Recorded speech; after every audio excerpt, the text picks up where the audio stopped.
কিন্তু আমাদের বর্তমানে এই সরকার, এই যে গণতান্ত্রিক সরকার, আপনারা যে গত ত্রয়োদশ জাতীয় সংসদ নির্বাচন গত মাসের 12 তারিখে আপনারা আমাদের যে পবিত্র আমানত মূল্যবান ভোট দিয়ে আমাদেরকে নির্বাচিত করে মহান জাতীয় সংসদে পাঠিয়েছেন, আপনাদের প্রতিনিধি হিসেবে নির্বাচিত করেছেন। আপনাদের কাছে আমাদের কিছু দায়বদ্ধতা আছে, জবাবদিহিতা আছে। আমরা সরাসরি আপনাদের ভোটে নির্বাচিত।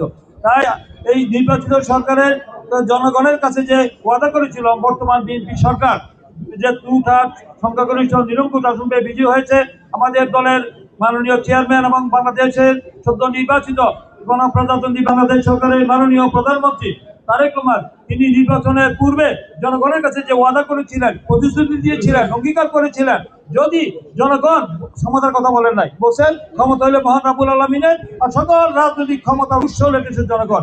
এই রাষ্ট্রের মালিক, ভূখণ্ডের মালিক, দেশের মালিক এবং এই দেশের জনগণ। সংবিধানে রয়েছে দেশের মুক্তার মালিক, এই ভূখণ্ডের মালিক দেশের জনগণ। জনগণ যদি আমাদেরকে ভোট দিয়ে নির্বাচিত করে সরকার গঠন করার সুযোগ করে দেয়, দেশ পরিচালনার দায়িত্ব দেয়, তাহলে আমি একটি দফা রাষ্ট্র সংস্কার মেরামত করব। আর মেরামতের মধ্যে অনেক দাবি দেওয়া ছিল। একটি ছিল এই যে মা বোনদের জন্য ফ্যামিলি কার্ড, এটা বলতেই হয়। আগের মতোই clean. Berger easy clean fresh, দেয়ালে দাগ থাকবে না, রাখবে সুরভিত। ফ্যামিলি কার্ড দেওয়ার কথা বলেছিল, যে ফ্যামিলি কার্ড 2500 টাকার নগদ অর্থ দিবে এবং সেটা আপনারা সেই পরিমাণ আপনাদের নগদ অর্থ না হলে সেই নিত্য প্রয়োজনীয় দ্রব্যমূল্য দেওয়া হবে, এটা বলা হয়েছিল। এটা অলরেডি গত এই মাসের 10 তারিখে তিনি দেখেছেন ঢাকায় একটি অনুষ্ঠান করে তিনি 37,000 পরিবারকে তিনি এই ফ্যামিলি কার্ড উদ্বোধন করেছেন। পর্যায়ক্রমে সারা বাংলাদেশের প্রতিটি জেলায়, উপজেলায়, পৌরসভায়, ওয়ার্ড, ইউনিয়ন, গ্রামে গঞ্জে সমস্ত দুস্থ অসহায় এই পরিবারকে এই ফ্যামিলি কার্ড দেওয়া হবে। 21 দিনের মাথায়, সরকার গঠন করার 21 দিনের মাথায় সেই প্রতিশ্রুতি বাস্তবায়ন করেছে। বাংলাদেশের ইতিহাসে এটা প্রতিষ্ঠিত করে নাই। আমাদের এই নেতা, আমাদের তারেক রহমান, উনি সমস্ত জনগণের কল্যাণে যা বলেন তা করেন।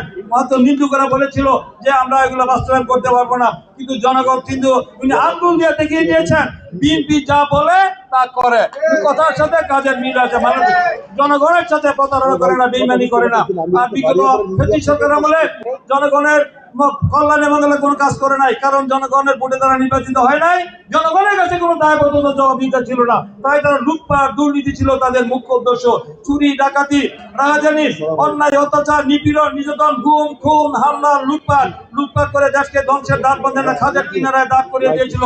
এই ধ্বংসস্তূপ থেকে তারেক রহমান দেশকে এখন নতুন করে আবার পুনর্গঠন করতে হচ্ছে। কিন্তু বিএনপি জনগণের কাছে যে ওয়াদা করেছে, প্রতিশ্রুতি, সমস্ত প্রতিশ্রুতি অক্ষরে দিনে বাস্তবায়ন করা হবে ইনশাআল্লাহ। তাই 28 দিনে 28টি পদক্ষেপ তিনি নিয়েছেন। এই যে তার পদক্ষেপ, এই যে তার সাহসী পদক্ষেপ নিয়েছেন জনগণের কল্যাণে, তাই আমি মনে করি এটা অব্যাহত থাকবে। আপনারা হতাশার কোনো কারণ নাই। আপনাদের এই দেশে ধনী আর ধনী হবে না, গরিব আর গরিব হবে না। ধনী দরিদ্রের মধ্যে বৈষম্য নিয়ে আসা হবে এবং এই দেশের মানুষ যেন স্বস্তিতে থাকে। এই দেশের মানুষ আইন শৃঙ্খলা রক্ষাকারী বাহিনী তারা মানুষের যান মালের নিরাপত্তা নিশ্চিত করবে। এই দেশে মাদক থাকবে না, সন্ত্রাস থাকবে না, চাঁদা থাকবে না, দুর্নীতি থাকবে না। দুর্নীতি মুক্ত সমাজ, চাঁদা মুক্ত সমাজ, মাদক মুক্ত সমাজ আমরা প্রতিষ্ঠা করবো। আপনারা আস্থা রাখতে পারেন। আপনাদের পর্যায়ক্রমে আপনাদের যত সমস্যা রয়েছে, আমাদের সমস্ত সমস্যা ইনশাল্লাহ পর্যায়ক্রমে বাস্তবায়ন হবে। এই 17 বছরের জঞ্জাল, এটা আমাদের অনেক কথাই বলছে, 17 বছরের জঞ্জাল কি 1 মাসে হবে? এটা একটু সময় দিতে হবে।